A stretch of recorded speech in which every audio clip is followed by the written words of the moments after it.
السلام عليكم ورحمة الله تعالى وبركاته. مرحبا بكم مشاهدينا الكرام، أسعد الله أوقاتكم بكل خير.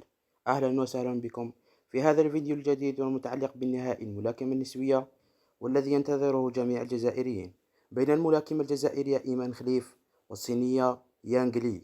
حيث تتطلع الملاكمة الجزائرية إيمان خليف مساء اليوم الجمعة على الساعة 9:50 بتوقيت الجزائر إلى أول ميدالية ذهبية جزائرية في رياضة الملاكمة النسوية. إيمان خليف التي أكدت سيطرتها المطلقة منذ بداية دورة الملاكمة النسوية للأولمبياد 2024، والتي تحظى بدعم جماهيري كبير، سترفع التحدي هذا المساء أمام منافستها المخضرمة الصينية يانغ لي بعمر 32 سنة، في حوار ساخن بين أحسن منافستين على الساحة الدولية. وكانت إيمان قد صرحت بعد نزالها في الدور ما قبل الأخير قائلة: مثل كل الرياضيين الحاضرين في الألعاب الأولمبية، أنا هنا في باريس من أجل هدف واحد، الميدالية الذهبية.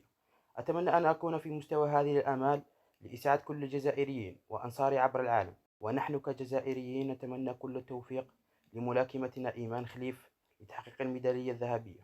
شكرا لكم على حسن الإصغاء والمشاهدة. لا تنسوا الاشتراك واللايك. دمتم في رعاية الله وحفظه.